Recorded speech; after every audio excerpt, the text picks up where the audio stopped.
Hello everyone, welcome to my YouTube channel Jugi's Uttaran Mantra. আজকে আমরা পড়ব class 10 এর চতুর্থ অধ্যায়ের তাপের ঘটনাসমূহ। এর মধ্যে তোমরা জানো যে তাপ হচ্ছে এক প্রকার শক্তি। এই তাপের অনেক রকম ফল হয়ে থাকে, যেমন তাপ প্রযুক্ত হলে কোনো বস্তুর উষ্ণতা বাড়ে, রাসায়নিক বিক্রিয়া সম্পাদিত হয়, পদার্থের অবস্থার পরিবর্তন হয়, এছাড়া কিছু কিছু ভৌত অবস্থারও পরিবর্তন হয়ে থাকে, আর পদার্থের প্রসারণ হয়। এটা হচ্ছে তাপ প্রয়োগের ফল। তো এই চ্যাপ্টারে আমরা মূলত তাপ প্রয়োগের ফলে পদার্থের যে প্রসারণ হয় সে সম্পর্কে আমরা আলোচনা করব। তোমরা তাপের প্রসারণের কিছু স্বাভাবিক ঘটনা দৈনন্দিন জীবনে যেমন আমরা দেখে থাকি, যে কোনো একটা শিশির মুখে যদি ধাতব ছিপি জোর করে আটকে যায় তখন আমরা কি করি? এক্ষেত্রে আমরা গরম জল বা ওই ছিপিটাকে একটু গরম করে নিয়ে দেখি যে সেই ছিপিটা যেটা জোর করে আটকে ছিল সেটা কি হয়, আলগা হয়ে যায়, খুলে যায় সহজেই। বা আগেকার দিনের যেগুলো গরুর গাড়ির চাকা, তার উপরে লোহার একটা কাঠের চাকার উপরে লোহার বেড়ি পরানো হতো। তো কিভাবে এটা পরানো হতো? কাঠের যে চাকা তার চাইতে ছোট মাপের লোহার বেড়িটা করা হতো, তারপর সেটাকে গরম করে চাকার উপরে বসিয়ে দেওয়া হতো। সেটা যখন কি হতো না ঠান্ডা হতো, তারপর সেটা চাকার উপরে চিপে বসিয়ে দিত। এছাড়াও এটা ছাড়াও তাপীয় প্রসারণের আরও ঘটনা আছে, যেমন এটা ফায়ার অ্যালার্ম বা অগ্নি সংকেত যন্ত্র, সেখানে ব্যবহার আছে। থার্মোস্ট্যাট বা যেটা আমরা বলছি উষ্ণতা নিয়ন্ত্রক যন্ত্র, সেখানেও তাপীয় প্রসারণের ঘটনাকে কাজে লাগানো হয়। কিভাবে এই দুটো যন্ত্র কাজে লাগে সেটা আমরা বুঝব দ্বিধাতব পাতের সম্পর্কে আলোচনার পর। তো দ্বিধাতব পাত ব্যাপারটা কি তাহলে আমরা আলোচনা করে নিই। দ্বিধাতব পাত আর কিছুই নয়, দুটি পাতকে সমান মাপের ভিন্ন পাত পরস্পরকে যুক্ত করা হয় রিভেট দ্বারা। এটাই হচ্ছে দ্বিধাতব পাত। হতে পারে একটা হচ্ছে লোহা আর একটা আমরা পিতল ব্যবহার করলাম। এই দুটো পাতকে যখন সমান মাপের এদেরকে ফিক্স করা হয় দুটো এন্ডে, সেটি তৈরি হয়ে যায় দ্বিধাতব পাত। এই দ্বিধাতব পাতের সাহায্যে আমরা তাপীয় প্রসারণ সংক্রান্ত কিছু পরীক্ষাও করতে পারি। যেমন হচ্ছে বিভিন্ন পদার্থের যে প্রসারণ ভিন্ন ভিন্ন হয়, সেটা আমরা একটা দ্বিধাতব পাতের সাহায্যে পরীক্ষা দ্বারা প্রমাণ করতে পারি। দ্বিধাতব পাতের একটা প্রান্তকে স্থির রেখে অন্য প্রান্তে আমরা যদি কি করি, তাপ প্রয়োগ করি, তাপ প্রয়োগ করলে দেখব কি হয়। তাপ প্রয়োগ করলে সেই দেখা যাবে সেই কিছুক্ষণের মধ্যেই সেই দ্বিধাতব পাতটি বক্র আকার ধারণ করে। বেঁকে যাওয়ার কারণ কি না, কারণ হচ্ছে দুটি ধাতুর, এক্ষেত্রে যেগুলো আমরা ব্যবহার করছি দুটি আলাদা আলাদা ভিন্ন পদার্থ, তাদের প্রসারণ আলাদা। একটার প্রসারণ বেশি, একটার কম। যার প্রসারণ বেশি সে বাইরের দিকে থাকবে, যার প্রসারণ কম তার সে ভিতরের দিকে থাকবে। অর্থাৎ এক্ষেত্রে লোহা প্রসারণ কম হওয়ার জন্য লোহাটা ভিতরের দিকে, এবং পিতলের প্রসারণ বেশি হওয়ার জন্য পিতলটা বাইরের দিকে থাকবে। এই দৈর্ঘ্যটা যেহেতু বেশি হচ্ছে এই দৈর্ঘ্যের তুলনায়, তাই আমরা বলতে পারছি পিতলের প্রসারণ বেশি। এটা হচ্ছে দ্বিধাতব পাত। এই দ্বিধাতব পাতের সাহায্যে আমরা ফায়ার অ্যালার্ম বা ইলেকট্রিক আয়রন এই যন্ত্রগুলোকে কাজ করাই দ্বিধাতব পাতের সাহায্যে। কিভাবে না, এখানে একটা সিম্পল একটা আমরা ইলেকট্রিক সার্কিট তৈরি করছি, সেখানে দ্বিধাতব পাতকে একটা অটোমেটিক সুইচ হিসাবে কাজ করানো হয়। এখানে আমরা ফায়ার অ্যালার্ম যন্ত্রটা রাখি। ফায়ার অ্যালার্ম যেটা একটা তড়িৎ উৎসের দ্বারা কাজ করে, এখানে একটা তড়িৎ উৎস রাখা হয়েছে। এইখানে একটা দ্বিধাতব পাতকে আমি যদি রেখে দিই, যেটা বর্তনীর থেকে ছিন্ন হয়ে আছে, বর্তনী কিন্তু যুক্ত অবস্থায় নেই। যখনই কোথাও আগুন লাগবে তখন কিন্তু এই দ্বিধাতব পাতটার প্রসারণ হবে। প্রসারণ হলে কি হবে? প্রসারিত হয়ে একই রকম এখানে আমরা যেমন দেখিয়েছি এটা বেন্ড হয়ে যাবে। বেন্ড হয়ে গিয়ে এমনভাবে এটাকে সেটিং করা হয় যাতে এটা টাচ হয়ে যাবে এই পয়েন্টটা।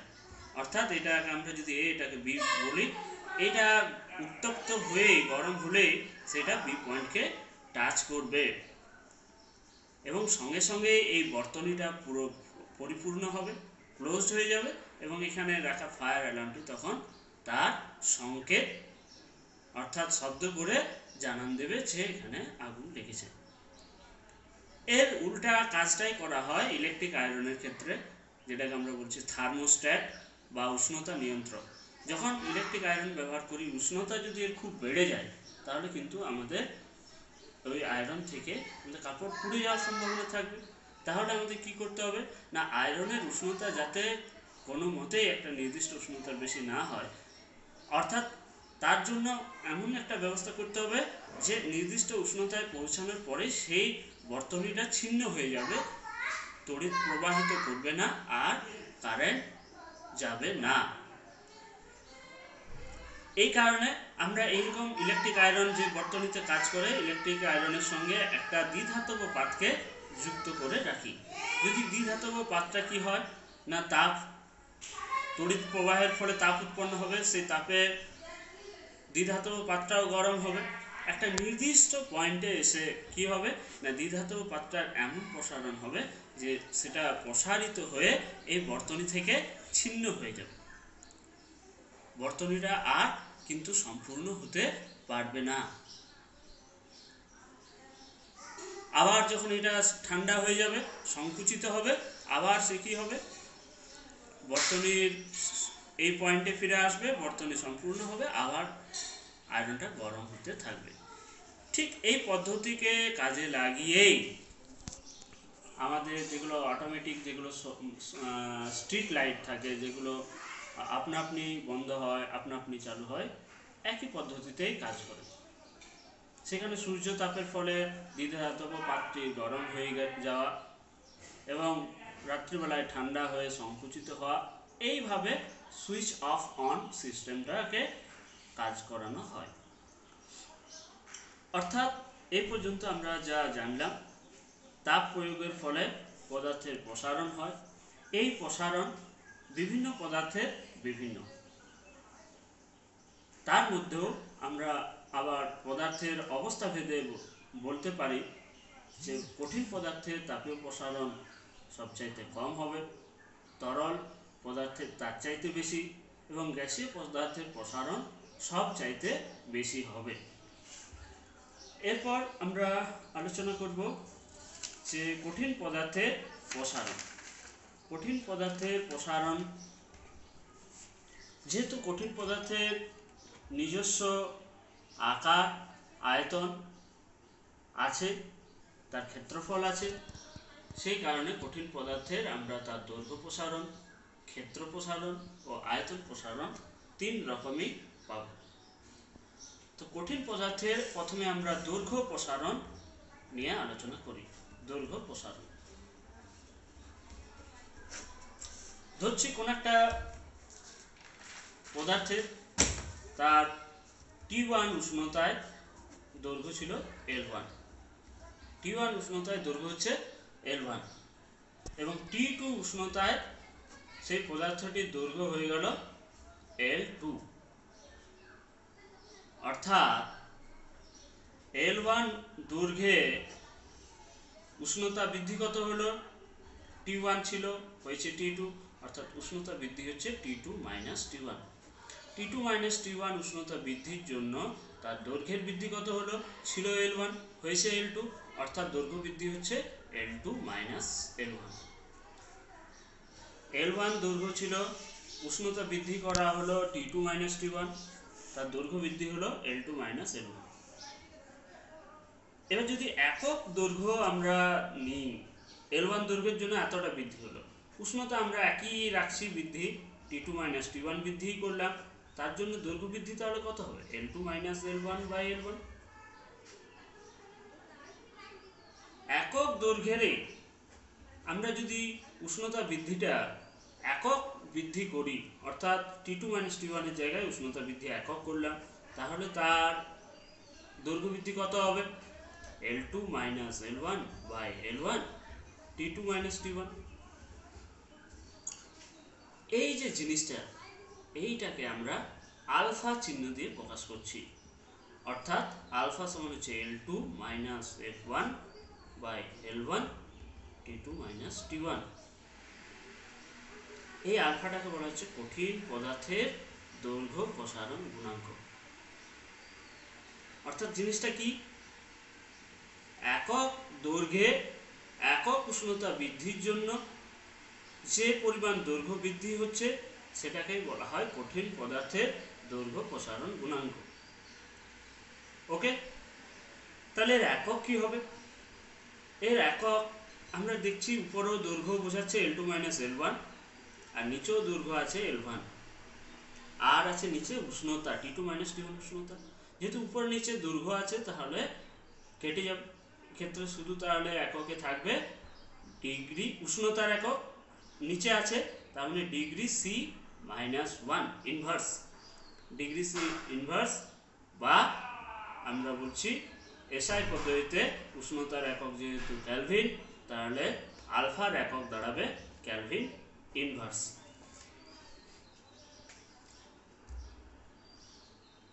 এইবার আমরা কতগুলি পদার্থের দৈর্ঘ্য প্রসারণ গুণাঙ্কের কীরকম মান হয় সেগুলো আমরা এখানে চার্ট থেকে দেখাবো।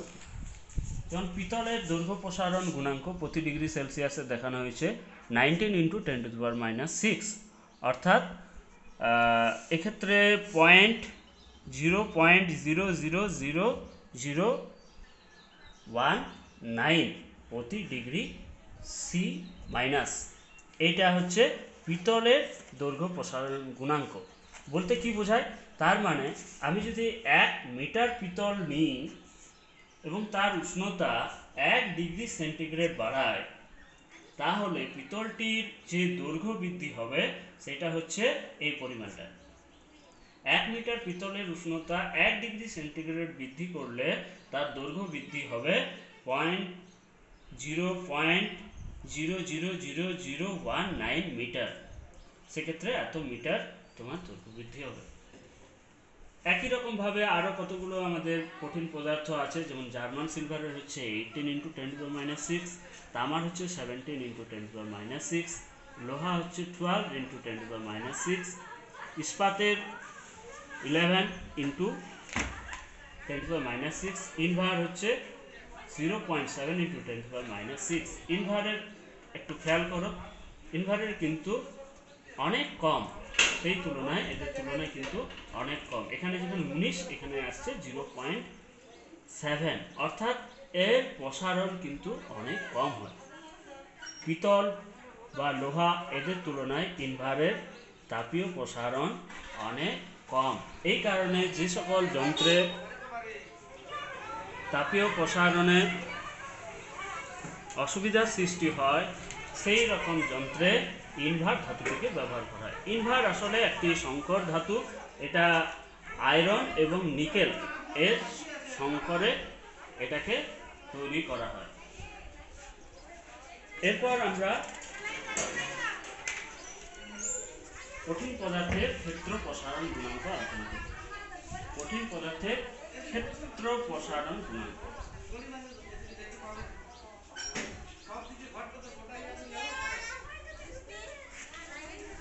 ক্ষেত্র প্রসারণ গুণাঙ্ক, একে আমরা বিটা চিহ্ন দিয়ে প্রকাশ করি। ধরছি আমার কাছে কোনো একটা পদার্থে প্রথমে তার T1 উষ্ণতায় তার ক্ষেত্রফল ছিল S1। যদি উষ্ণতা বৃদ্ধি করা হয়, উষ্ণতা বৃদ্ধি করে তার যদি T2 করা হয়, তাহলে ক্ষেত্রফল স্বাভাবিকভাবে বৃদ্ধি পাবে। হচ্ছে S2। একই রকম আলোচনায় আমরা বলতে পারি যে তাহলে S1 ক্ষেত্রের ফলে তার T2 মাইনাস T1, এখানে T2 is greater than T1। T2 minus T1 উষ্ণতা বৃদ্ধির জন্য তার ক্ষেত্রফলের বৃদ্ধি হচ্ছে কত? S2 minus S1। এককের জন্য একই রকম উষ্ণতা বৃদ্ধির ক্ষেত্রে তার ক্ষেত্রফল বৃদ্ধি হবে S2 minus S1 by S1। আর একক ক্ষেত্রফলে একক উষ্ণতা যদি বাড়ানো হয় তাহলে তার ক্ষেত্রফল বৃদ্ধি হবে T2 মাইনাস T1। এই জিনিসটাকেই আমরা বলছি বিটা। এবং এই বিটা কিভাবে আমরা সংজ্ঞা দিতে পারি? একই রকম ভাবে সংজ্ঞা হবে যে একক ক্ষেত্রফলে একক উষ্ণতা বৃদ্ধির জন্য কোনো কঠিন পদার্থের যে পরিমাণ ক্ষেত্রফল বৃদ্ধি হয় তাকে বলা হচ্ছে কঠিন পদার্থের ক্ষেত্র প্রসারণ গুণাঙ্ক।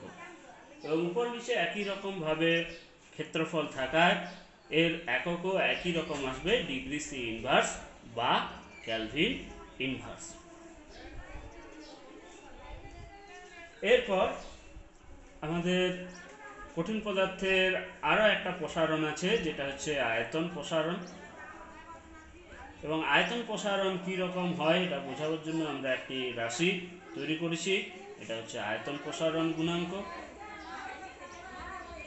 এবং একে আমরা গামা চিহ্ন দ্বারা প্রকাশ করি। এবং এক্ষেত্রেও আমরা একটা কঠিন পদার্থ নিতে পারি যার আয়তন প্রথমে ছিল V1, যখন উষ্ণতা ছিল T1। এবারে আয়তন বৃদ্ধি হচ্ছে উষ্ণতা বৃদ্ধির দরুন, ধরছি উষ্ণতা T2 করেছি, আয়তন হয়ে গেল V2। তাহলে একই রকম হিসাবে তার আয়তন বৃদ্ধি হচ্ছে V2 মাইনাস V1। এককে বৃদ্ধি হবে, এককের দরুন তার আয়তন বৃদ্ধি হবে বাই V1। একক উষ্ণতার দরুন আয়তন বৃদ্ধি হবে বাই T2 মাইনাস T1। এবং এই চিহ্নটা এটাকে আমরা বলছি গামা। অর্থাৎ গামা কাকে বলবো? একক আয়তনে কোনো কঠিন পদার্থের একক উষ্ণতা বৃদ্ধির জন্য যে পরিমাণ আয়তন বৃদ্ধি হয় তাকে বলা হয় কঠিন পদার্থের আয়তন প্রসারণ গুণাঙ্ক। এই তিনটে গুণাঙ্কর মধ্যেও আবার আমাদের এর এককটা আমরা আগে বলে নিতে পারি। এরও একক হবে ডিগ্রি সি মাইনাস 1 বা কেলভিন মাইনাস 1। এই তিনটে গুণাঙ্কের মধ্যে সম্পর্ক রয়েছে। এই সম্পর্কটি তোমাদের সিলেবাসের অন্তর্ভুক্ত নয়, কিন্তু এই সম্পর্কটা জানতে হবে। সম্পর্কটা নিয়ে প্রশ্ন জিজ্ঞাসা করা হতে পারে। সম্পর্কটা হচ্ছে আলফা সমান হয় বিটা বাই 2 সমান গামা বাই 3। অর্থাৎ অন্যভাবে বললে আবার বলতে পারি বিটা সমান 2 আলফা, গামা সমান 3 আলফা। অর্থাৎ আলফা চাইতে বিটা বেশি, বিটার চাইতে আবার গামার আলফার চাইতে আবার গামা বেশি। অনুপাতের হিসাবে আমরা যদি বলি আলফা অনুপাত বিটা অনুপাত গামা করলে সেটা হয়ে যাবে 1:2:3।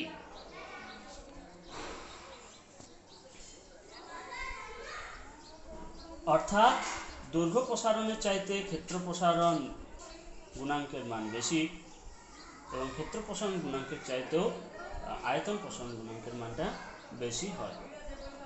আজ এই পর্যন্ত। আমরা নেক্সট ক্লাসে তরল পদার্থের প্রসারণ এবং গ্যাসীয় পদার্থের প্রসারণ আলোচনা করব। তার আগে তোমাদের একটা প্রশ্ন আমি দিই, সেই প্রশ্নটা তোমরা কমেন্টস বক্সে উত্তর দিবে। একটা পাত আছে, এই পাতের মধ্যখানে একটা ছিদ্র করা আছে। এই পাতটাকে যদি উত্তপ্ত করা হয়, উষ্ণতা যদি বৃদ্ধি পায়, তাহলে এই ছিদ্রটার সাইজ বা আকার কি হবে? বাড়বে, কমবে, নাকি একই থাকবে, নাকি বলা সম্ভব নয়? তোমরা কমেন্ট বক্সে উত্তর দাও। ধন্যবাদ।